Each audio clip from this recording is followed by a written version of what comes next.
우물이라는 제목으로 구원의 절기에 대한 내용들을 함께 나누고자 합니다. 오늘은 부활절입니다. 이날은 인간의 죄를 친히 담당하기 위하여 십자가의 고난을 당하시고 죽으신 지 3일 만에 살아나신 예수 그리스도의 위대한 승리의 날입니다. 또한 우리가 그를 믿고 있잖아요. 우리 믿는 자들에게도 위대한 승리의 날이 부활절입니다. 그런데 우리는 이 기존의 부활절을 지키는 것처럼 지켜서는 안 되겠습니다. 초대교회로부터 내려온 그 유산으로 내려오는 이 부활의 절기의 개념을 정확하게 이해해야 부활의 위대한 승리가 무엇인지 알 수 있습니다. 첫 번째로 이 사순절 기간에 우리 이렇게 금식했잖아요. 그리고 절제했잖아요. 그러니까 이제 해방이다 다 집어 던지고 이제부터는 내 마음대로 살아야지, 그런 생각을 가지신다면 그것은 방종입니다. 그때부터 다시 옛 성품의 모습이 다시 또 드러나고 또 좌절하고 또 그 영혼 안에서 탄식하는 그런 삶, 기쁨을 잃어버린 삶을 살아갈 수밖에 없게 된다는 거죠. 두 번째는 부활절은 단지 하루를 지키는 게 아니에요. 이 부활절이 지나면 이 부활절 동안, 부활절부터 시작해서 승천하시는 그날까지 40일이 있어요. 그리고 또 승천절기로 해서 또 10일이 있어요. 총 50일 동안 이 부활의 개념을 묵상하면서 씨름하면서 지내는 그 절기가 부활의 절기예요. 그러니까 40일보다 훨씬 더 길어요. 그래, 그 부활의 의미가 과연 무엇인지 이거를 자꾸 이해하고 그 부활의 능력을 깊이 경험하려고 씨름하는 그런 시간을 가져야 된다는 거죠. 도표를 좀 보여주시죠. 그 모퉁이 돌이신 예수 그리스도, 반석이신 예수 그리스도가 밑에 있죠. 이게 집이에요, 집. 그래서 우리 성육신의 절기를 지냈어요. 이게 사실은 이 밑에 집의 터야, 터. 기초라는 거죠. 그리고 처음 이제 시작할 때 9월 달부터 하나님 나라의 절기가 시작되거든요. 이거는 구원의 이 완성의 이 지붕에 해당해요. 그리고 이제 사순절을 지났죠. 그때 예수님과 함께 죽는 것, 이게 하나의 기둥이에요. 그리고 부활절, 예수님과 함께 살아가는 것 또 하나의 기둥이에요. 그리고 승천절, 이제 예수님과 함께 깨어 일어나는 거예요. 그리고 오순절, 성령의 강림, 승천절을 통해서 뭐를 하는 거죠? 예수님께서 하늘 보좌에 올라가셔서 온 우주를 통치하시는 거죠. 그죠? 예수님의 주인으로 통치하시는 그 보좌는 통치를 의미하잖아요. 그런 시간이에요. 그리고 이제 성령님을 보내시죠. 오순절 성령 강림 이후에 그 성령님과 함께 어떻게 하는 거죠? 이제 성령님이 예수님과 우리와 함께 거함을 통해서 이 땅에 하나님 나라를 선포하며 세우는 그런 작업을 해나가면서 구원의 여정을 완성해 가는 게 이 구원의 절기라는 거죠. 이 참 놀라워요. 참 놀라운 거예요. 우리는 그냥 구원하면 예수님과 함께 죽는 거, 그것밖에 생각을 못해. 기둥 하나, 그 집 그거 날림이야, 날림. 이 뒤에 훨씬 더 많은 것들이 있다는 거예요. 그래서 그것이 하나하나 잘 받쳐질 때 구원의 완성으로 나아갈 수 있게 된다는 거죠. 자, 하나님 나라 절기, 또 성육신의 절기, 사순절, 부활절, 승천절, 성령 강림절로 이어지면서 이 구원의 우물들, 이 기둥들 안에 우물이 있다는 거예요. 우물. 그 우물이 아주 풍성하다는 사실을 알아야 돼요. 이사야서 12장 3절에 보면 오늘 읽었던 말씀이죠. 그러므로 너희가 기쁨으로 구원의 우물들에서 물을 기르리로다. 저는 그냥 구원의 우물이라고 얼핏 지나가면서 봤는데 다시 성경을 딱 읽어보니까 구원의 우물들이더라고. 우물들. 그러니까 사순절에 구원의 우물이 있고요, 부활절에 구원의 우물이 있다는 거예요. 그리고 승천절에 부활의 우물이 있고 성령 강림절에 우물이 있다는 겁니다. 절기마다 이렇게 제가 말씀드렸던 키워드들이 기억이 나세요? 성육신 절기의 키워드는 뭐였죠? 구유, 구유, 겸손을 묵상하는 거예요. 그걸 딱 잡으면 이제 묵상이 딱 그 절기에 돼요. 그 다음에 사순절 절기의 키워드는 뭐였죠? 광야, 자발적 광야, 뭐 이런 말 많이 했잖아요. 광야가 키워드예요. 그 다음에 고난주간의 키워드가 뭘까요? 예루살렘. 예수님이 일주일 동안 예루살렘에서 있었던 일이 그 고난주간에 했던 일이시잖아요. 그래서 예루살렘. 그리고 또 이 타락한, 혼에 타락한 예루살렘 성의 상태를 우리가 고난주간을 통해서 볼 수 있었잖아요. 종려주일부터 해가지고 고난주간을 지나가면서 그 예루살렘 성이 타락해 있었는데 새 예루살렘 성으로 변화되어지는 여정, 그 과정, 그걸 생각하기 위해서 고난주간에 예루살렘을 생각했던 거예요. 이게 제가 생각하는 게 아니고 초대교회에서부터 계속적으로 내려왔던 영적 우물인데 우린 전혀 모르고 있어요. 부활절기는 이 40일간 승천절까지 키워드가 뭐냐면 하늘나라입니다. 그러니까 참 이게 놀라운 게 뭐냐면 제가 이렇게 영성학 시간에 배웠던 말을 늘 기억하면서 하나님 체험을 해나가려고 하는 게 하나 있습니다. 그거는 이거예요. 자기 몰두와 자기 초월 사이에서 하나님을 체험한다. 이 말이 있거든요. 늘 저는 기억해요. 자기 몰두와 자기 초월에서 하나님을 경험한다. 이 자기 몰두라는 건 뭐예요? 직면한다고 하면서 그냥 자기 문제만 막 파면서 막 연민에 들어가는 거죠. 반대로 자기에 대해서는 전혀 몰라. 그러면서 하나님은 뭐 어쩌고 저쩌고 하면서 하나님을 막 이야기하는데 실존에서 아무 변화가 없어요. 그게 뭐예요? 자기 초월이죠. 이거의 중간 상태에서 하나님을 경험하게 된다는 거예요. 그러니까 우리가 기도의 여정을 가면 반드시 이걸 알게 돼요. 기도하다 보면 내 문제 때문에 막 연민하고 불쌍해하고 실망해하면서 몰두에 빠지다가 갑자기 그냥 하나님이 해결해 주시겠지 하면서 또 이쪽으로 갔다가 이러면서 막 왔다 갔다 하거든요. 그러다가 이 중간 속에서 하나님을 경험하게 돼요. 근데 놀라운 것은 이 초대교회 이 절기 안에 그게 다 있다는 거예요. 사순절의 기간 동안에 포커스는 광야라는 건 뭐예요? 근데 하나님께 집중하지만 먼저 우리의 실존에 대해서 속사람 안에 타락한 부분들을 보는 거잖아요. 여러분 그렇게 하셨죠? 물론 하나님을 신뢰하고 십자가를 바라보는 거예요. 그렇게 하지만 그게 중심이었어요. 그런데 부활절 이 절기의 키는 뭐예요? 하늘이라고 그랬죠. 이 하늘에 속한 시민, 하늘에 속한 성도로서 이 하나님으로부터 부어지는 그 능력에 집중하는 거예요. 물론 또 연결이 돼요. 사순절에 봤던 거 있죠? 그것들을 연결해 가지고 보는 거예요. 그런데 포커스는 하나님의 능력에 집중하는 거죠. 정말 탁월해요. 야, 어떻게 이런 생각을 초대교회 교부들이 했을 수가 있을까? 저는 정말 너무나 탁월해 가지고 정말 그러면서 이렇게 복음의 어떤 이 광대한 이 전체 연결고리, 그다음에 그 부활의 능력 이런 거 생각하면 막 요새는 너무 감동이 돼요. 그리고 너무 행복해요.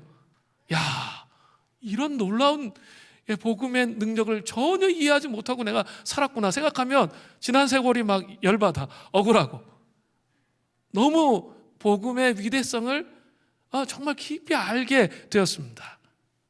그렇다면 제가 질문을 던질게요. 어떻게 부활절기에 경험해야 할, 이제 부활절기에 경험해야 할 부활의 의무는 과연 뭘까요? 이렇게 이제는 자기 성찰하는 게 좀 나와서 하나님께 집중하는데 요때 경험해야 될 게 뭐냐라는 거예요. 그래서 요게 중요해요. 크게 세 가지예요. 첫 번째는 내면에 신성한 하나님의 빛을 주신다는 거죠. 자, 하나님의 신성한 빛은 사람의 어둠 안에 역사합니다. 사람은 이 어두움을 알지 못하거나 그 어둠의 범위와 정도를 잘 인지하지 못합니다. 내면의 어둠이 너무 많아서 마치 하나님이 안 계시는 것처럼 느낄 때도 있습니다. 따라서 사람들은 때로는 이렇게 쉼이 없어. 막 지치고 탈진돼요. 그리고 소망을 잃어버려요. 목표를 잃어버려요. 그런 상태를 경험하면서 혼란스럽게 휘청거리면서 우리 삶을 잘 생각해 보세요. 막 이렇게 영적으로 오르내리면서 막 요동치는 그런 삶을 살 때가 있습니다. 우리는 이 사순절 기간에 정말 사순절이 정말 중요했어요. 사순절 기간에 금식하면서 그런 우리 자신의 실존을 보는 거예요. 그것들을 발견하는 시간을 갖는 거예요. 그것을 다 해결하는 게 아니라 물론 하나님을 체험해 가지만 조금씩 바뀌어 가지만 우리 속 사람 안에 그 문제가 무엇인지를 정확하게 보면서 이렇게 좌절하고 절망하는 것이 아니라 신성한 빛을 받는 준비를 했던 거예요. 이 부활절 절기에 그 신성한 빛을 받을 준비를 한 거예요. 이게 무슨 말이냐면 그냥 우리는 너무 이렇게 수련회 같은 데 가고 막 이렇게 하면은 이렇게 뭐 자기 직면하면서 막 이렇게 깨달아지잖아요. 그리고 막 이렇게 마지막 하루 만에 막 그것을 해결하려고 막 자기가 막 노력하고 막 이렇게 하잖아요. 그렇게 하는 게 아니에요. 그렇게 하는 게 아니라 나는 내가 해야 할 역할이 있는데 은혜의 공간을 여는 거예요. 그냥 은혜의 공간을 열기 위해서 해야 될 일은 뭐죠? 우리 금식했어요. 또 뭐 했죠? 성경 읽었어요. 또 뭐 했죠? 성경 읽는 게 목적이 아니라고 그랬어요. 제가 성경 읽었어요. 기도했어요. 그리고 우리 함께 모여서 뭐 했죠? 부흥사경회 했어요. 또 고난주간에 또 뭐 했죠? 특별 새벽 기도했어요. 많이 참여하셨잖아요. 그 부흥사경회 통해서 뭘 느끼셨어요? 이렇게 그 사순절 기간에 그 했던 그 모든 내용들이 하나로 이렇게 엮어지는 그런 느낌이 드시지 않으셨어요? 그리고 오히려 저는 이 부활절 그 고난 주간에 오히려 더 깊이 직면했어요. 전혀 생각하지도 않았어요. 저는 뭐 그 문제를 놓고 생각해 본 적이 없어요. 그런데 월요일, 화요일 막 십자가를 생각하는데 내 안에 있는 전혀 다른 내가 생각하지도 못한 그런 문제를 하나님이 끄집어내시는 거죠. 끄집어내시는 걸 발견했어요.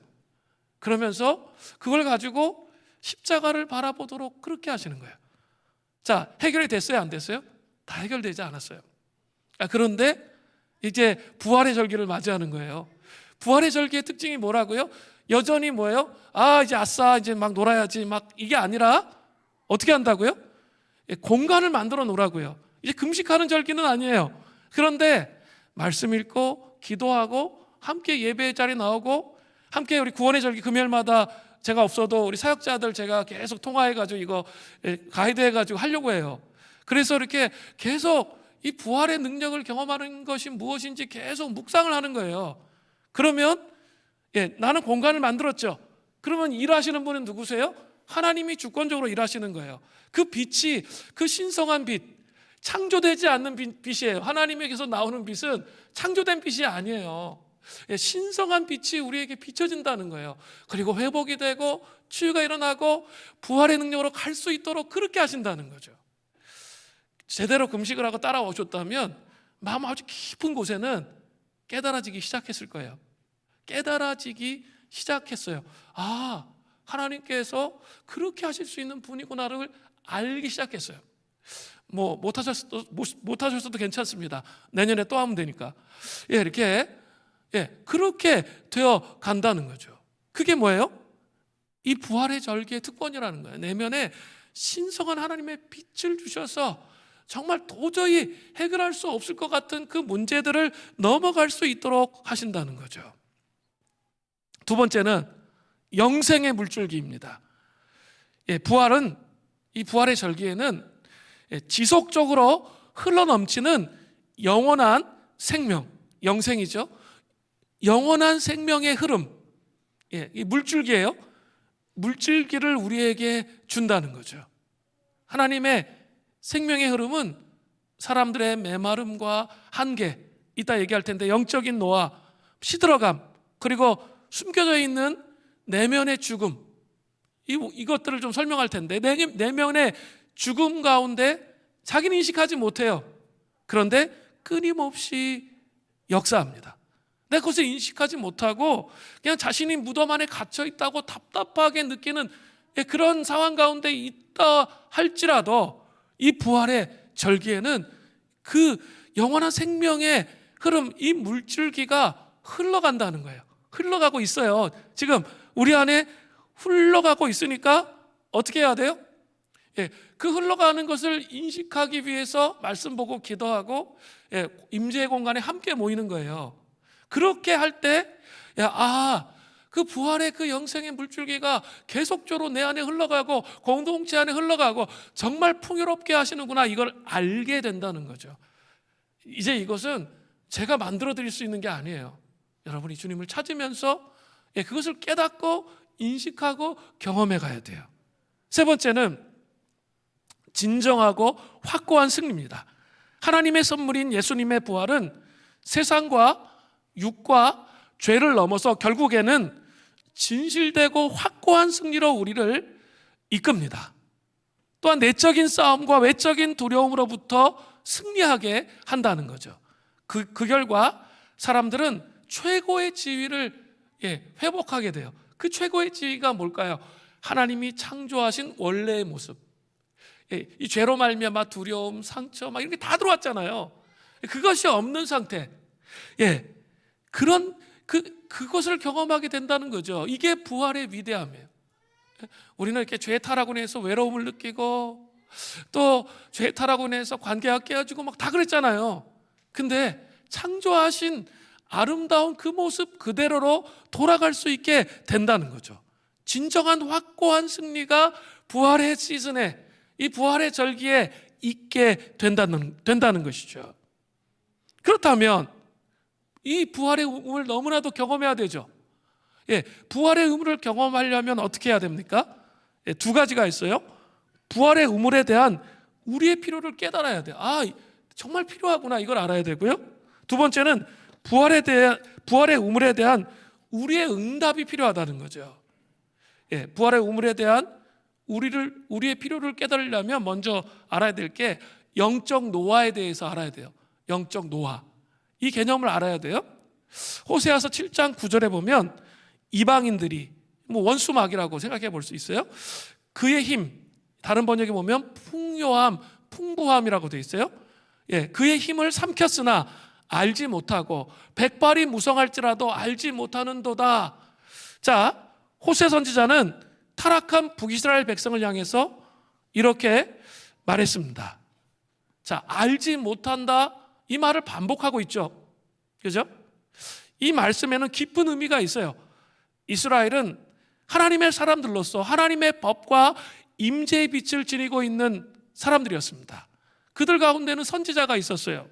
또 하나님의 음성이 항상 함께 하심으로 이스라엘을 늘 상기시키시고 잊지 않게끔 하셨습니다. 근데 그럼에도 불구하고 그들이 깨닫지 못하는 사이에 늙어간 거죠. 깨닫지 못하는 사이에 늙어가는 거예요. 영적인 노화는 우리가 인식하지 못하는 사이에 천천히 그리고 아주 슬며시 스며듭니다. 그뿐만 아니라 영적인 보화, 부요함을 잃어버리고 약탈당하는 거죠. 하지만 이것이 천천히, 너무나도 천천히 내 영혼 안에 일어나기 때문에 잘 알지 못해요. 잘 인식이 안 된다는 거죠. 이게 문제죠. 영적인 노화의 문제는 우리로 하여금 영적인 민감성을 첫 번째로 잃어버려요. 그리고 이 세상의 영, 우리가 어떻게 해야 된다고 그랬죠? 지난주에 세상의 영을 받지 말아야 돼요. 이렇게 잘 막아내면서 어떻게 해요? 세상 속에 속해서 살아가도록 그렇게 부르심을 입었는데 나도 모르게 이제 민감성을 잃어버리니까 세상의 영이 자기 안에 잠식하고 있는 거죠. 그렇게 되면 누구나 할 것 없이 그 다음부터는 참 신기해요. 그리스도인의 본질을 잃어버리게 됩니다. 그리고 길과 진리와 생명이 무엇인지 그 길을 찾지를 못하고 진리를 인식하지 못하고 생명을 잃어버리게 된다는 거예요. 이건 저나 누구나 다 예외가 없어요. 다 그래요.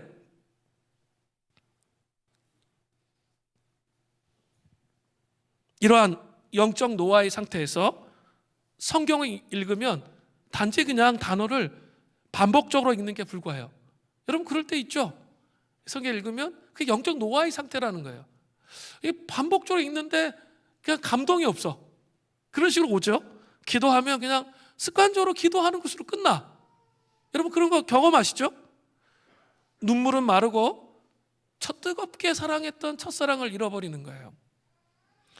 분노는 가까운 곳에 있어서 쉽게 화를 내고 막 짜증내. 나는 안 그랬었는데 어느 순간에 막 내가 짜증내고 화를 내고 있어요. 그건 지금 내 영적 노화의 상태 안에서 하나님의 임재가 사라져가고 있다는 증거예요. 상처는 또 표면적으로 사라지지만 기억 속에 남아있어요.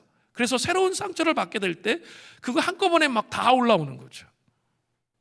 그리고 나의 체면, 위신 막 이런 거 너무 소중하게 예민하게 생각하는 거죠. 상처를 받아도 치유가 느립니다. 또 성경에서 말씀하시는 계명으로서의 용서가 어려워지는 거죠.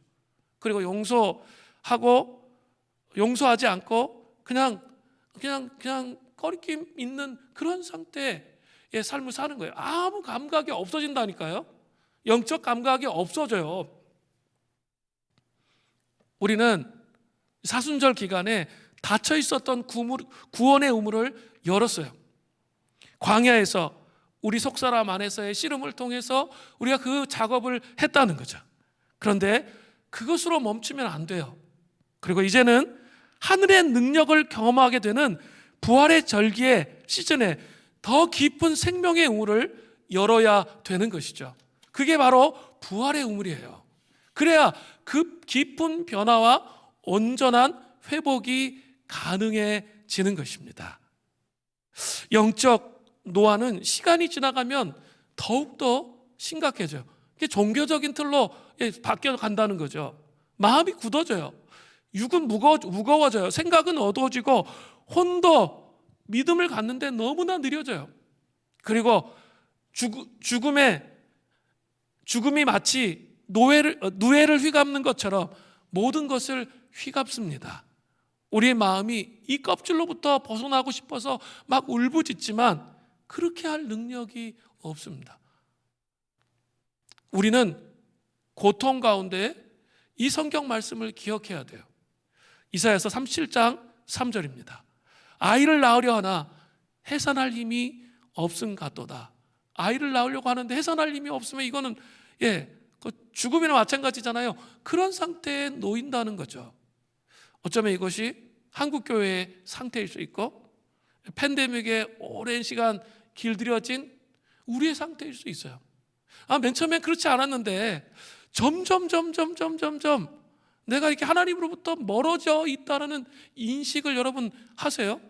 지금 영적인 노화의 상태가 나한테 심각하게 와 있는 것이죠.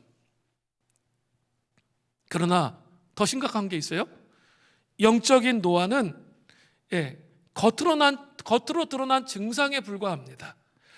우리의 속 내면의 상태가 있습니다. 이 내면의 상태는 어떠합니까? 한번 고요하게 저 아래 우리 내면 깊은 곳을 한번 살펴보십시오. 성령님의 조명하심을 한번 구해 보십시오. 그러면 그 내면 안에 어두움, 슬픔, 외로움을 보게 됩니다. 타락한 인간의 현실을 보게 되고 끝없는 배고픔, 불안함, 빛으로 나오지 않는 그 어둠, 삶의 광야에서의 상실감, 멈추지 않는 울부짖음, 눈에서 흐르는 눈물은 얼마 후 멈추지만 곧 마음속에서 다시 시작되어 마르지 않는 눈물이 계속 나온다는 거죠. 충족되지 않는 공허함, 없어지지 않는 슬픔, 사람들과 함께 있는데도 느끼는 그런 외로움, 이런 것들은 도대체 다 무엇입니까? 타락한 후에 인간 안에 있는 비참함이에요. 숨겨진 내면의 죽음이라는 거죠. 이 죽음 때문에 사도 바울도 울부짖습니다. 로마서 7장 24절에 보면 오호라 나는 곤고한 사람이로다. 이 사망의 몸에서 누가 나를 건져내랴. 이렇게 탄식하며 말했어요. 아담이 선악과를 먹었을 때 이 죽음이 일어났습니다. 몸의 죽음이 아니라 영의 죽음이라는 거죠. 그것은 하나님으로부터, 사람으로부터, 그 모든 것으로부터 끊어져서 서로 반목의 상태로 이끌었습니다. 하나님이 창조하신 원하시던 모습의 그 진정한 나가 있는데 그 나 자신과도 반목하고 불화한다는 거죠. 하나님 말씀대로 살면 있죠. 그 자유를 속박하는 게 아니에요. 내가 원하는 거 안 하는 게 아니에요. 진정한 내가 돼요. 꼭 경험해 보시기 바라요. 진정한 나, 하나님 창조하신 원래 의도인 나를 알게 되는 거예요. 그런데 그런 하나님의 계획에 대해서 거부하고 반역하죠. 맨 처음에 그게 옳다고 생각하죠. 그런데 있죠, 그렇게 한번 행해 보십시오. 그 다음에 다가오는 증상이 있어요. 얼마나 공허하고 허망하고, 이것이 더 확산되고 확장되고 만족이 없어요. 만족이 허망해요. 이런 삶이 계속되어져 간다는 거죠. 결과적으로 사람은 길을 잃고 자신의 혼 안에 포로가 되어서 외롭게 되어버리는 것이죠. 어두운 감옥에 갇혀서 헤어나올 수 없는, 소망이 없는 자처럼 되었습니다. 성 아타나시우스, 삼위일체 교리를 이렇게 주장했던 아주 유명한 교부죠. 그가 그렇게 말했어요. 그분은 아픈 우리에게 오신 것이 아니라 죽은 우리에게 오셨습니다. 그러므로 우리를 고치신 게 아니라 우리를 죽은 자 가운데에서 살리신 것입니다. 죽음은 우리를 삼켰지만 그 속박으로부터 우리를 해방시키셨습니다. 놀라운 것은 하나님의 아들 예수 그리스도가 십자가에 죽으시고 부활하심으로 말미암아 우리가 아주 놀라운 위대한 구원을 경험하게 되었다는 거죠. 단지 죽으시고 끝난 게 아니라 부활하신 것이 중요해요. 이 부활하신 것과 연결해서 생각해야 될 것이 있어요. 영적 노화, 내면의 죽음의 상태, 이것으로 끝나는 게 아니에요. 우리의 삶이. 이것을 해결할 수 있는 길이 있다는 거예요. 그 길이 뭡니까? 부활하신 예수 그리스도의 열린 옆구리입니다. 이 열린 옆구리는 십자가에서 주어지는 그리스도의 구원이기도 하며 깊고 완전한 구원의 우물이에요. 구원은 딱 한 번, 예수 믿을 딱 한 번 받고 끝나는 게 아니에요. 성화의 여정을 계속 가는 게 뭐예요? 성화의 구원이죠. 그리고 예수님이 다시 오실 때 받는 구원이 뭐예요? 영화의 구원이에요. 성경은 이렇게 되어 있어요. 빌립보서 2장 12절에 후반절에 두렵고 떨림으로 너희 구원을 이루라. 예수 믿고 그냥 내 마음대로 사는 그건 구원파예요. 구원파. 이단이란 말이에요. 그게 아니에요. 예수 믿고 그냥 행복하지 않게 그냥 끊임없이 내 죄와 싸우면서 씻으면서 성화의 여정을 가지 않고 살도록 부르심을 입지 않았다는 거예요. 두렵고 떨림으로 계속 구원을 이루어 가야 그 구원의 신비가 계속 내 안에서 확장되면서 그 구원의 놀라운 역사가 무엇인지를 알게 되는 거예요. 한번 예수 믿고 끝나면 아무것도 없어요. 그냥 여전히 내 속사람 안에는 어둠으로 차 있어서 어때요? 여전히 허망하고 공허한 그런 삶이 된다는 거죠. 예수 그리스도의 열린 옆구리는 다른 말로 표현하면 아주 문학적 표현인데 전 초대교회 성도들은 대단한 것 같아요. 어떻게 이런 표현을 했을까요? 예수님의 열린 옆구리, 이것도 대단한데 응고되지 않은 피. 응고되지 않은 피라는 거예요. 예수님의 피는 응고되면 어떻게 돼요? 만약 예수님의 피가 응고되어져 있어, 그러면 있죠, 이 세상은 멸망할 거예요. 그래서 다 멸망해 버릴 거예요. 근데 예수님의 피면은 결코 응고되지 않는다는 거예요.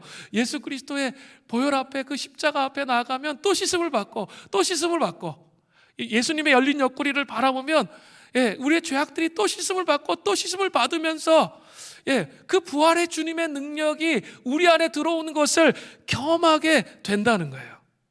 그래서 그 열린 옆구리, 또 그 응고되지 않은 피는 우리에게 뭘 가져다 주죠? 치유와 회복을 가져다 준다는 거죠.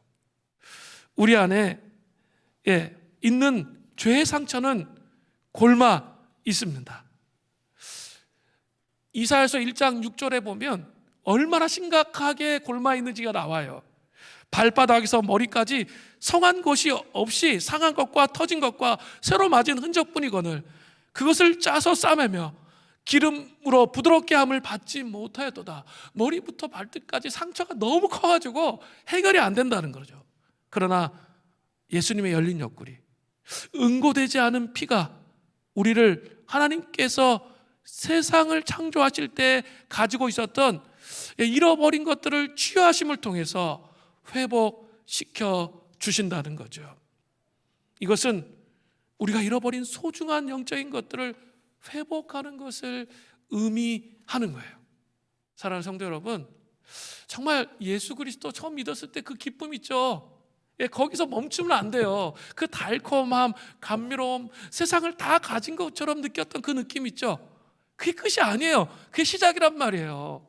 그래서 내 속사람 안에 있는 그 더러운 것들을 하나하나 보혈의 피로 씻음을 통해서, 응고되지 않는 그 피를 통해서 계속적으로 부활을 현재적으로 살아가는 거예요. 그러면 계속적으로 깊이 내 영혼 존재의 중심에 그리스도를 경험할 수 있게 되는 거예요. 그 은총이 우리에게 있기를 바랍니다. 두 번째요, 그 예수 그리스도의 열린 옆구리, 응고되지 않은 피는 우리에게 치유와 온전한 회복을 가져다 줘요. 그리고 또 하나가 더 있는데, 그것은 고난의 교제로 들어갈 수 있습니다. 제가 이번 사순절에 아주 깊이 깨달은 게 이건데,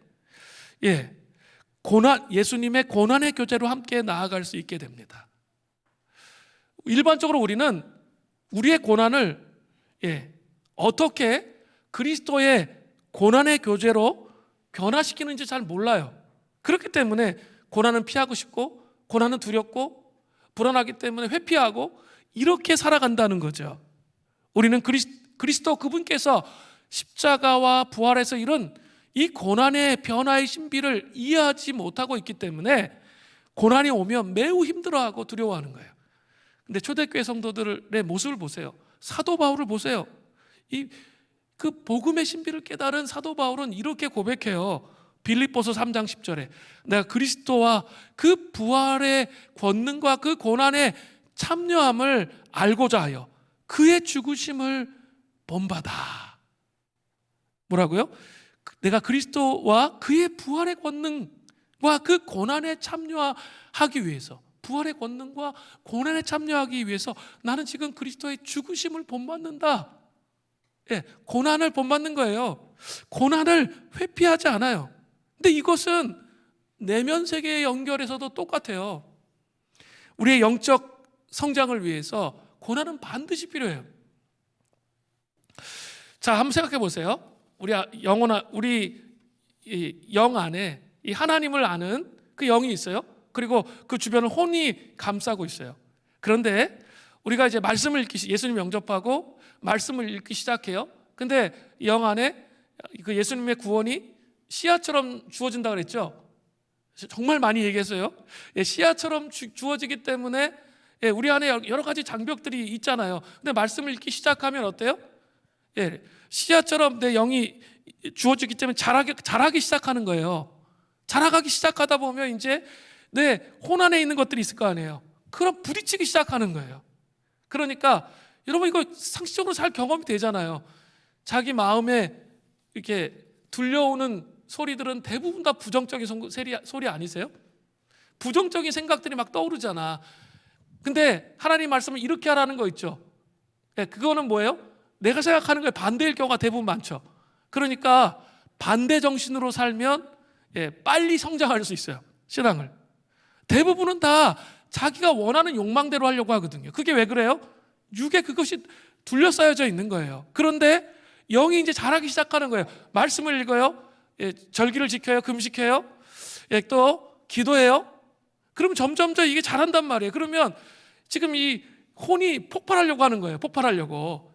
이게 이 감옥 안에 가둬둘 수 없잖아. 우리를, 영을 가둬둘 수가 없으니까 이게 막 싸움이 일어나는 거죠. 진동이 일어나요. 갈등이 일어나요. 그러니까 어때요? 아유, 그만 성장하자. 뒤로 물러가기도 하고 이런 두려움 때문에 뒤로 물러가는 거예요. 막 그렇게 해요. 그런데 이 고난, 그 내면의 이런 고통과 고난에도 불구하고 그것과 맞서는 거죠. 반대 정신을 가지고 하나님의 말씀을 붙잡으려고 해요. 그러면 그것이 깨트려지는 거예요. 그러면서 어떻게 되는 거죠? 예, 반대 정신으로 하나님 말씀 붙잡으면서 깨어지면서 진정한 자유가 우리에게 오는 거예요. 혼이 해방되는 거죠. 예, 혼이 해방되는 그런 은혜가 있는 거예요. 근데 재미있는 것은 신앙의 여정을 가죠. 예, 신앙의 여정을 갔던 위대한 믿음의 선진들은 다 이걸 경험했어요. 오르고 내려가는 거. 예, 음부에 가는 고통을 경험하기도 하고, 예, 다시 부활의 능력을 경험하는 그 경험을 하는 거예요. 왜 그렇게 하실까요? 바로 이 여정을 통해서만 신앙이 자라는 거예요. 이게 내려가는 게 고난이에요. 고통이에요. 자기 자발적 자기 직면하는 거 쉬웠어요, 어려웠어요? 뒤로 물러가고 싶단 말이에요. 하기 싫단 말이에요. 그런 마음이 들어요. 내 혼의 생각은 그렇단 말이에요. 그런데 있죠, 그것과 씨름을 하는 거죠. 그래서 그것이 깨어짐을 통해서 부활의 능력을 경험하는 거예요. 그러니까 하나님 그렇게 하세요. 아무리 신앙이 자라도 있죠, 그렇게 하세요. 신앙이 자라면 하나님이 기도 응답을 놓으라고 하실 때가 많아요.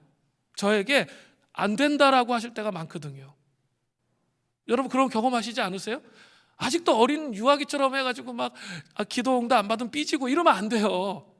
그것이 아니라 하나님 놓으라고 하시거든요, 신앙이 자라면. 그러면서 음부의 고통을 경험하게 하세요.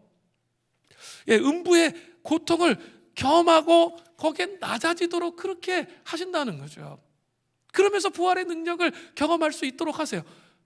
그죠? 그러면서 어때요?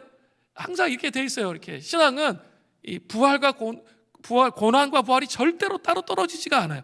같이 연결되어 있어요. 이따 또 마무리할 때 또 제가 말씀을 드릴 텐데, 제가 이 사순절에 발견한 게 이거예요. 아, 그렇구나. 고난을 회피하는 게 아니라 내 인생 가운데 고난이 오면, 그 음부의 경험이 오면 그걸 그냥 받아들이는 거예요, 일단. 그리고 이렇게 받아들이면서 낙심하고 그 속에 들어가는 게 아니라, 예, 받아들였어요. 그러니까 발은 지금 사슬에 막 묶여 있는 거죠. 근데 눈은 어떻게 해야 돼요? 이 고난의 한복판에서 이걸 통과해야 되잖아요. 그럼 어떻게 해야 돼요? 눈은 하나님을 바라보는 거죠. 부활의 소망이신 주님을 진짜 바라보는 거예요. 죄의 속박을 끌어주시는 그 주님을 바라보는 거예요. 그게 신앙이에요. 제가 아주 깊이 깨달았어요. 아, 우리 현대인들은 너무 고난과 부활을 이렇게 연결하지 못해요. 그래서 이게 따로따로 놀아. 제가 이 고난 성금요 심야기도회 때 아주 특이한 경험을 했어요. 이렇게 성도들이 와서 이렇게 예배를 드리는데 전부 다 이렇게 막 너무 진지해, 근엄하고, 성금요일이니까 막 근엄하면서 막 이러는데 우울해. 하나님을 체험하는 게 아니야. 그게 뭐냐면, 금요일이니까 당연히 그래야 된다는 거죠. 성금요일이니까. 그런 게 어디 있어요? 잘못된 거예요. 감정적으로 속고 있는 거예요. 그게 아니에요. 예, 고난의 십자가의 고통을 자기의 삶에 연결해야죠. 그래서 자기 지금 고난받고 있는 거에 연결하란 말이에요. 그래서 나는 지금 사슬에 묶여 있어요. 그러나 부활의 소망을 바라보는 거예요. 성금요일이라 할지라도 부활의 소망을 바라보는 거예요. 그러면 어떻게 되는 거죠? 이길 수 있게 돼요. 그리고 어떠냐면, 아주 참 특이한 현상이었는데, 하나님이 자꾸 이루고 있는데 하나님 자꾸 마음속에 십자가를 묵상하는데 기쁨을 주세요. 여러 사람이 저한테 얘기하더라고요. 이 기뻐하면 안 될 것 같아. 그건 자기 생각이지. 그렇지 않아요. 주님이 이 십자가를 바라보는데 마음속에 기쁨을 주신다는 거예요. 그걸 느꼈다고 저한테 어제 이렇게 몇몇 사람들이 막 고백하더라고요. 자기는 익숙한 형태로 막 그렇게 하려고, 그래서 막 고난 속에 자학하려고 했는데, 자학이죠. 고난 속에 그냥 머무는 거예요. 그리고 뭘 보는 거예요? 십자가를 보는 거예요. 이게 뭐예요? 그게 고난의 교제로 나아갈 수 있게 하는 예수님의 열린 옆구리예요. 그게 응고되지 않은 피예요. 그걸 경험한 사람만이 이 고난의 신비를 통해 부활의 능력을 경험하는 걸 아는 거예요. 우리는 다 어때요? 고난을 회피하고 싶고 막 숨고 싶잖아요. 그러니까 생각하기도 싫고 이렇게 하잖아요. 복음은 그렇게 하지 않는 거예요. 예수님은 그렇게 하시지 않았어요. 그렇게 하시면서 우리를 구원하시지 않았다는 거예요. 이게 중요해요. 자, 이해되셨어요? 저는 이거 하나님 이해하도록 강제적으로 상황과 환경들을 막 그렇게 만들어 가시는데 처음에 되게 힘들더라고요. 그래도 나 금식했는데, 사순절 그냥 금식하고 뭐 했는데 왜 이렇게 더 어려워져? 그래서 불평이 막 나오려고 하는 거예요. 근데 자꾸 묵상을 하는 이걸 하게 하시는 거예요. 아, 이거구나. 를 알게 됐어요.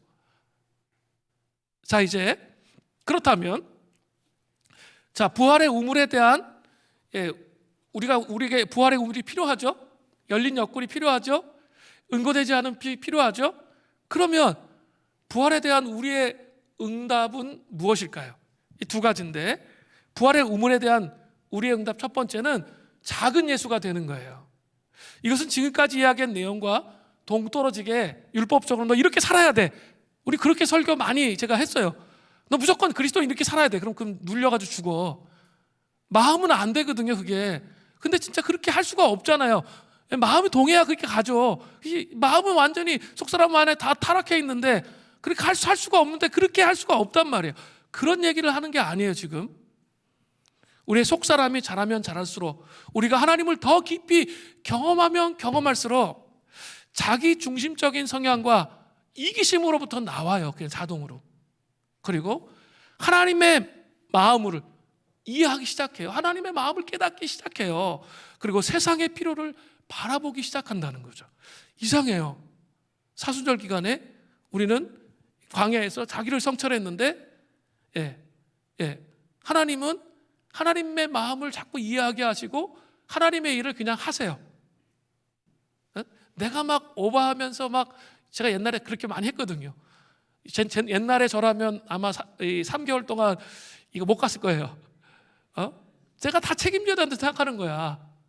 그렇지 않아요. 하나님이 하신다는 거예요.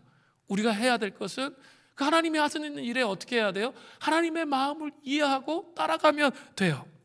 이렇게 되면 하나님께서 우리 생각에 놀라운 빛을 비춰주세요.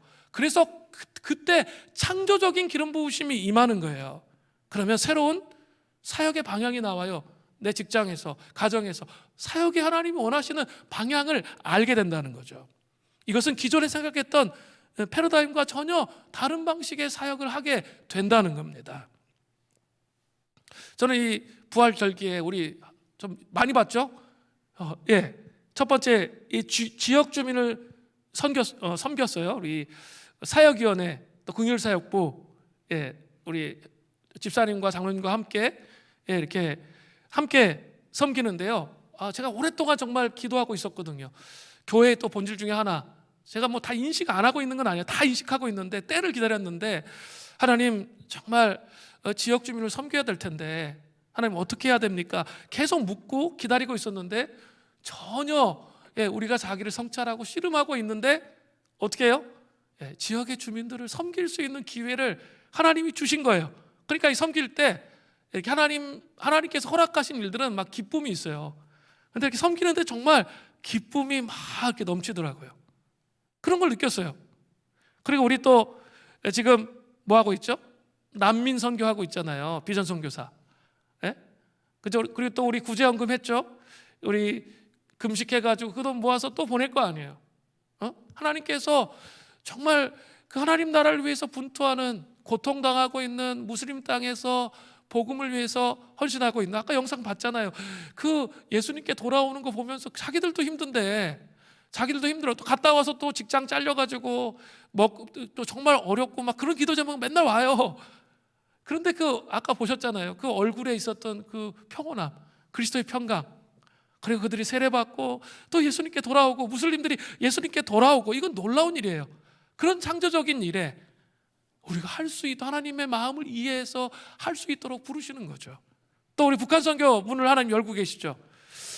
우리 6월 24일 금요일에 우리 김영호 전도사님 초청할 한 달 정도 후에 5월 말에는 난민 선교에 대한 우리 거에 대해서 금요 심야 기도회 때 저쪽이랑 영상으로 연결해 가지고 함께 이렇게 진행할 거고, 6월 말에는 김영호 전도사님 오셔서 함께 또 나누는 거예요. 그러면서 우리가 창조적으로 통일을 준비하는 그런 일들을 지금 하고 있잖아요. 사실은 우리 성도님들이 제 생각할 때 힘에 지나도록 하고 있어요. 저도 알고 있어요. 근데 양보하고 싶지는 않아요. 왜냐하면 그렇게 할 때 하나님이 대정의 기름 부으심을 우리 형제자매들에게 허락해 주실 것을 믿기 때문이죠. 그래서 하나님께서 역사하시도록 그렇게 해야 한다는 거죠. 그죠? 이런 전혀 생각하지 않았어요. 근데 하나님이 해가시잖아요. 그리고 또 하나님이 저에게 이제 부활절 이 시즌을 맞이하면서 또 깨닫게 하신 것이 하나 더 있습니다. 그것은 성령 이 강림절까지 쭉 기도하면서 시간을 보낼 거예요. 그리고 이렇게 전도 집회 이런 거 못 해요. 안 할 거예요.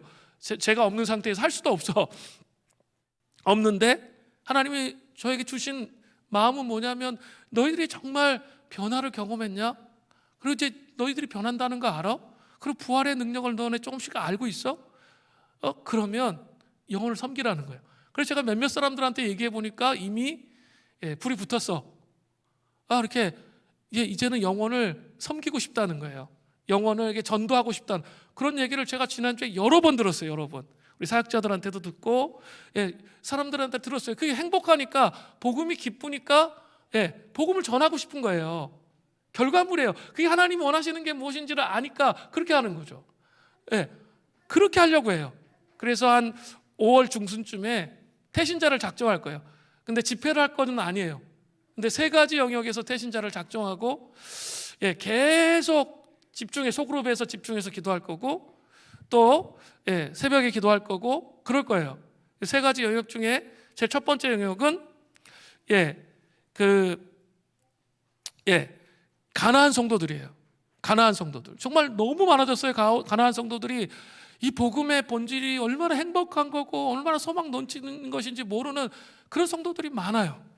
또 우리 교회도 이렇게 이 팬데믹의 상황들이 오래되면서 이 점점 영적 노화의 상태를 겪으면서 이렇게 하나님 관계가 완전히 무너지신 분들이 많아요. 그런 분들을 위해서 어떻게 해야 돼요? 첫 번째 작정하는 사람이 그 사람들인데, 그 사람들을 위해서 여러분 그 사람들을 위해서 기도하고 작정하면서 하나님 앞에 나가야 된다는 거죠. 가나안 성도들.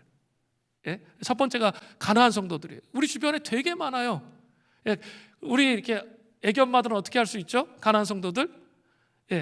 아니 이렇게 애들을 놀 때 가서 물어보세요.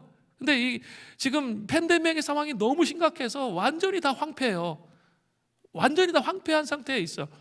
우리 부흥사경회 할 때 제가 알아봤어요. 이렇게 정말 몇 년 만에 이렇게 하니까, 축복하는 찬양하니까 완전히 분위기가 하나님 임재로 가득 차더라고요. 우리가 얼마나 그리웠는지 그런 걸 내가 깨달았어요. 우리 성도들이 정말 그리워했구나, 하나님 임재를. 그렇게 그리워하고 피폐하게 사는 그런 친구들이 많아요. 직장에도 그런 사람 되게 많아요. 그런 사람들에게 사랑을 통해서 복음을 전하는 일을 하셔야 돼요. 그리고 교회에 초청하셔야 돼요. 그리고 두 번째는 우리 성도들, 우리 온라인 예배 되면서 나도 모르게 점점 신앙이 약해진 성도들도 많아요. 그런 성도들 놓고 작정해서 기도하면서 씨름하면서 나가셔야 돼요. 세 번째는 불신자, 새 영역을 작정하는 건데, 불신자들 놓고 작정할 거예요. 청년부에 아주 재밌는 형제가 하나 왔어요. 문헌정보학과 다닌다 그러는데, 자기는 이렇게 문헌정보학과니까 책을 많이 읽은 거야. 근데 이렇게 정말 이렇게 복음에 대해서 몰라요. 근데 책을 많이 읽었는데 이렇게 모든 종교가 있는데 그 중에 다 책을 읽어보니까 가장 합당한 종교는 기독교였대. 그래가지고 자기가 이 자전거 타고 지나가다가 교회를 보는데 건물이 이쁘더래. 그래서 들어와서 이제 예배 참석하기 시작해서 이제 막 질문하고 이제 시작된 형제가 있어요. 복음을 듣는 형제가 있어요. 그런데 생각보다도 그런 사람들이 사실은 되게 많아요. 왜냐하면 이 팬데믹의 상황 속에서 느끼는 그 감정들이 있거든요. 그들에게 복음을 증거해야 돼요. 그리고 그들이 예수님 믿을 수 있도록 하셔야 돼요. 또 우리 계속 우리 전도부나 우리 사역자들이 저희 계속 얘기하고 말씀하시는 게 뭐냐면, 나가서 전도하자고 막 이런 얘기해요. 너무 감사해요. 저는 뭐 노방에 전도해가지고 사람들이 많이 회심하고 그럴 거라고 생각하지는 않아요.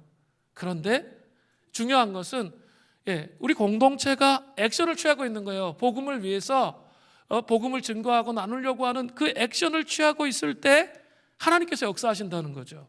새 영혼들이 들어오게 하시고 세워지도록 그렇게 하신다는 거죠. 그것 때문에 전도하는 거예요. 그런 일을 여러분 하시기를 바래요. 제가 없는 동안에. 정말 저는 원래 이렇게 가기를 원하지 않았는데 곰곰이 생각하고 묵상해 보았어요. 그런데 지금처럼 이렇게 재직들과 사역자들이 팀워크가 맞은 적은 이 교회 역사상 한 번도 없었어요. 지금처럼 팀워크가 맞은 적이 없었어요. 우리 사역자들도 그렇고 그 팀워크의 결과가 우리 사역자들의 팀워크의 결과는 고난주간 특별 새벽 기도회였어요. 정말 탁월하게 엑설런트하게 자기만의 십자가를 설명하고 이야기하고 나누고 기도하는 거 봤어요.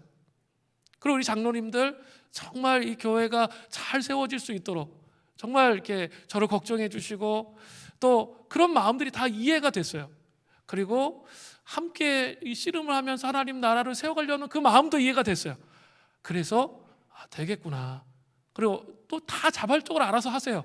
지금 사역들을 알아서 자발적으로 하시는 걸 보면서 팀워크가 이루어지겠구나.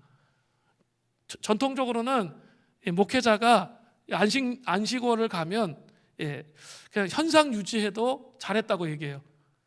그렇게 얘기해요. 그런데 저는 그거 노라는 생각, 그거 아니다 라는 생각이 주님이 확실하게 제 마음속에 주셨어요. 그거 아니다. 왜냐하면 그동안 너희들이 준비되어져 왔다는 거죠. 그래서 제가 없어도 이 팀워크로, 제가 정말 꿈꿨던 게 팀 사역하는 거였거든요. 팀워크로 연합돼서 부흥을 준비하는 그 과정으로 갈 수 있도록 하는 거, 이게 필요하다는 거죠. 근데 이것이 어떻게 가능합니까? 구원의 절기 안에서 그 복음의 능력, 부활의 능력을 경험하는 거예요. 그래서 내가 작은 예수로 살아가겠다는, 작은 예수로 살아가는 그 은총과 은혜가 있을 때 가능한 거예요. 복음 전도 어떻게 돼요? 이렇게 삶은 개판으로 살고 나가서 복음 전하면 그래도 예수님 믿죠. 하나님 은혜로. 근데 그런 시대는 지났어요. 내가 예수님처럼 돼야 돼요. 예수님을 닮아야 돼요. 그래서 내가 예수님 믿는 게 너무 행복해. 여러분 행복하세요? 전 너무 행복해요. 예수 믿는 게 이런 것인지 정말 너무너무 새롭게 너무 날마다 알아가고 있어요. 그러면 옆에 사람이 알아요. 옆에 사람이 알아요. 그리고 주님께 돌아와요. 초대교회 때 한번 생각해 보세요. 1세기부터 3세기까지 이 교회 복음으로 말미암아 세상을 뒤집었잖아요. 근데 그들이 어떻게 복음을 전했어요? 우리처럼 이렇게 나가서 막 그렇게 했을까요? 못했어요. 왜요? 강력하게 박해하니까. 그럼 어떻게 해요? 자기가 정말 삶 속에서 삶을 살아가는 거예요. 평온함과 그리스도와 함께하는 삶을 살아가다 보면 사람들이 표정 보면 알잖아요. 나는 정말 우울하고 힘든데 절망스러운데 저 사람 보면 다르거든. 묻는다고요. 반드시 물어요. 그리스도의 향기가 퍼져나가는 거예요. 작은 예수로. 그러면 그 사람에게 복음을 전했어요. 그리고 교회를 곧바로 안 데려왔어요. 40일 동안 특수훈련 시켰어. 40일 동안 금식시키고, 그래서 옛사람의 안에 있는 거 다 벗겨내고 성경 가르치고 말씀 읽고 이렇게 하면서 그들에게 그들의 결단이 됐을 때 예배 나오게 했어요. 놀라운 일이에요. 그래서 세상을 바꿨잖아요. 우리에게 주님이 그런 자리로 초청하시는 거예요. 작은 예수로 살아간다는 것은 부활의 신비를 심어주는 삶을 살아가는 것이에요. 그렇게 하기 위해서 요한복음 11장 24절의 말씀처럼 살아야 되는 거예요. 내가 진실로 진실로 너희에게 이르노니 한 알의 밀이 땅에 떨어져 죽지 아니하면 한 알 그대로 있고 죽으면 많은 열매를 맺느니라. 뭡니까? 우리의 희생을 말하는 거죠. 이 희생의 삶은 우리의 고난의 삶과 연결되어 있는 거예요. 예수 그리스도의 열린 옆구리로 말미암아 고난의 교제에 들어가면 고난으로 끝나는 것이 아니라 반드시 부활의 신비를 경험합니다. 그렇기 때문에 우리의 고난의 개념이 변화됩니다. 이같이 영광의 교제로 바뀌기 때문에 우리는 더 이상 고난을 두려워하지 않는 거예요. 베드로전서 4장 13절부터 14절에 사도 베드로가 이렇게 말해요. 오히려 너희가 그리스도의 고난에 참여하는 것으로 즐거워하라. 즐거워하라 말해요. 이제 이게 좀 이해되세요? 이는 그의 영광을 나타내실 때 너희로 즐거워하고 기뻐하게 하려 함이라. 너희가 그리스도 이름으로 치욕을 당하면 복 있는 자로다. 영광의 영, 곧 하나님의 영이 너희 위에 계심이라. 영광의 영, 하나님의 영이 우리와 함께 계신다는 거죠. 우리는 고난에 대한 우리의 생각과 개념을 바꾸고 우리의 삶을 우리의 구원자와 연결함으로 교제로 지켜서 우리의 고난이 그분의 고난이 되도록 그렇게 해야 돼요. 그렇게 함으로 이 고난의 열매를 수확할 수 있게 되는 거예요. 그게 뭐예요? 고난의 열매를 수확하는 게 뭐예요? 그때 비로소 하나님 나라가 확장되는 거예요. 여러분의 가정에서, 여러분의 직장에서 그때야 하나님 나라가 오는 거죠. 고통이 있다는 거예요. 그러나 그 부활의 능력, 부활의 소망을 끊어버리지 않는 거예요. 그래서 그 고난의 한복판에서 그 길을 걸어가면 하나님께서 반드시 그 사람을 통해 하나님 나라의 열매를 맺도록 하는 거예요. 미혹이에요. 이렇게 이런 건 미혹이에요. 이렇게 하나님 큰 비전을 보여주셨는데 아무것도 안 해. 그리고 그냥 맨날 그 비전 얘기만 해. 그건 미혹이에요. 그런 식으로 하나님이 역사하신 적은 저한테 한 번도 없으셨어요. 고난을 큰 비전을 보여주셔도 더 큰 고난이 있게 하세요. 그래서 정말 힘들고 어려운 여정을 가게 하세요. 그런데 그 부활의 능력으로 결국은 열매 맺도록 하시는 게 부활의 신비라는 거예요. 이해되셨어요? 이 부활의 신비를 경험해야 돼요. 부활의 우물로부터 잘려나가지 않도록 오히려 우물이 우리를 위해 우리 가운데 흘러 들어올 수 있도록 그렇게 해야 된다는 거예요. 그렇게 됨으로써 우리를 통해서 세상에 부활의 신비를 나눌 수 있게 되는 거예요. 힘드세요? 어려우세요? 그럴수록 이 고난의 신비가 어떤 것인지, 정말 그 십자가의 신비가 무엇인지 여러분 아셔야 돼요. 그리고 이 부활의 신비가 주님 저에게 제 존재 안에 어떻게 작동하는지 주님 알게 해주십시오. 정말 알아야 됩니다. 이건 존재의 문제예요. 생명의 빛이 우리의 심령 안에 부어져야 돼요. 영원한 생명의 물줄기가 계속 흘러가야 돼요. 그래야 알게 됩니다. 복음은 말로 하는 게 아니에요. 신비라고 제가 계속 말씀드리죠. 이거 경험하지 못한 사람은 몰라요. 그 신비의 자리로 이 부활의 절기에 초대합니다. 다음 주 금요일에 또 심야 기도회 때 또 다시 또 구원의 절기로 또 돌아갈 텐데 되게 중요해요. 다음 주 금요 심야 기도회 때 되게 중요한 내용들을 많이 할 거거든요. 하면서 계속 우리가 누려가면서 하나님 나라를 누려가면서 우리를 통해 하나님 나라가 확장되는 그런 은혜가 있기를 바랍니다. 우리 같이 한번 찬양하고 기도할까요?